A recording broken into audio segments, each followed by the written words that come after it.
My channel. Welcome back to another video. প্রেগনেন্সির এই পুরো জার্নির যে সুন্দর ছোট ছোট মুহূর্তগুলো তোমাদের সাথে শেয়ার করব বলেছিলাম, সেই দিনটি ছিল সেরকমই একটা সুন্দর দিন। 5 সেপ্টেম্বর 2025। সেই দিনটা আমার কাছে খুব একটা বিশেষ দিন ছিল, কারণ সেদিন ছিল আমার 7th মান্থ বেবি শাওয়ার, যেটা আমার শ্বশুরবাড়িতে হয়েছিল। তারই তোড়জোড় সকাল থেকে শুরু হয়ে গেছে, এদিকে রান্নাবান্নাও স্টার্ট হয়েছে।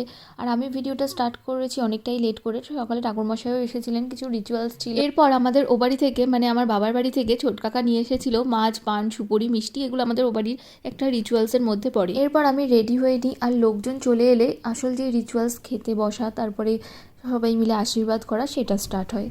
অনুষ্ঠানটা খুব সিম্পল ছিল, কিন্তু অনেকটা ভালোবাসা আর আশীর্বাদে ভরা ছিল। সেই দিন শুধু আমার জন্য একটি অনুষ্ঠানই ছিল না, সেই দিন 7 মাস পূর্ণ হলো আমাদের ছোট্ট অতিথির আসার অপেক্ষা। এবার আমি তো রেডি হয়ে বসে পড়েছি, সকলে একে একে আশীর্বাদ করবে। প্রথমে ঠাকুরমশাইয়ের বানিয়ে দেওয়া পঞ্চামৃত সবাই মিলে আমাকে খাইয়ে দিল। আর চলো একবার মেনুতে কী কী ছিল সেটা তোমরা দেখে নাও। মেনুতে ছিল সাদা ভাত, 5 রকমের ভাজা, কাতলা মাছ, মাছের মাথা দিয়ে মুগ ডাল, গোটা মাছের মাথা, তারপরে আমার অল টাইম ফেভারিট ইলিশ মাছ, চিংড়ি মাছ, মানে ওটা ডাব চিংড়ি করেছিল, পাবদা মাছ, আর চাটনি, মিষ্টি, পাঁপড়, ফল ঠল, এসব তো ছিলই। আর কেক যেটা, ওটা কিন্তু আমি নিজের হাতে বানিয়েছিলাম। কেকের ডেকোরেশন কিন্তু আরও সুন্দর হতো, কিন্তু আমি যেসব স্টিকার দিয়ে কেকটা কমপ্লিট করতাম, ওটা যাদের আনতে দিয়েছি অনেকটাই লেট করে আনায় আমার আর কেক ডেকোরেশন করা হয়নি। একদম শেষ মোমেন্টে বোন কিছুটা স্টিকার ওর মধ্যে লাগিয়ে দেয়, তো এরকম দাঁড়িয়েছিল কেকটা। এরপর আশীর্বাদের পর্ব শুরু হয়ে যায়, সকলে আমাকে আশীর্বাদ করে নিয়েছিল। বেবি শাওয়ার শুধু একটা অনুষ্ঠান না, এটা একটা অনেক ভালোবাসা এবং আশীর্বাদের প্রতীক। তারপর দুটো গামলার নিচে একটাই প্রদীপ আর একটাই শিলনোড়া রেখে দিয়েছিল। শিলনোড়ায় দেখলে বলে ছেলে, আর প্রদীপ দেখলে নাকি মেয়ে হবে।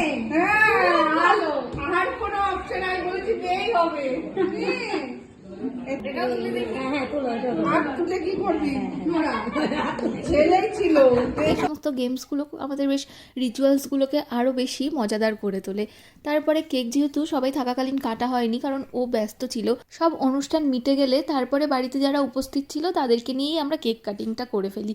আর দিভাইদের সেদিনই বাড়ি ব্যাক করে যাওয়ার একটা ব্যাপার ছিল, তাই তাড়াহুড়োর মধ্যে হলেও সেদিনই গিফট আনবক্সিং করেছিলাম। সবাই মিলে একসাথে গিফট আনবক্সিং করা, সবাইকে দেখানোর মজাটাই আলাদা, তাই গিফটগুলো আনবক্সিং করে নিয়েছিলাম। সেই ক্লিপসও কিছু অ্যাড করে দিলাম। আর ভিডিওর যদি কিছু তোমাদের ভালো লেগে থাকে, অবশ্যই do like, share and subscribe my channel. এটা মাম্পিতে আমার গায়ে হলুদে বড় এটা মান্তু দিবে কি করে যাবে ওই যে ওই বাড়ি পুজোর এটা কোথাকার আমার একটু মনে হয় আমি জানি আমি আমার জানি তোরা তো শক্তি নেই।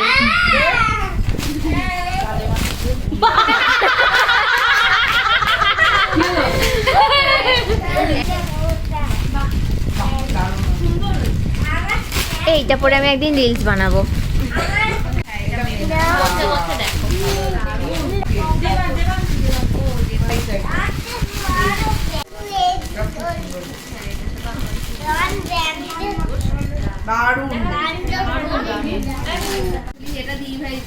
দেখার আগেই সুন্দর এই ছিল আমার 7th মান্থ বেবি শাওয়ারের একটি ছোট্ট মিনি ব্লগ। ভিডিওটা ভালো লাগলে do like, share and subscribe my channel. এখনকার মতো টাটা। এরপরে আরও সুন্দর সুন্দর ভিডিও তোমাদের সাথে শেয়ার করব, তার জন্য অবশ্যই চ্যানেলটাকে সাবস্ক্রাইব করে রেখো তোমরা।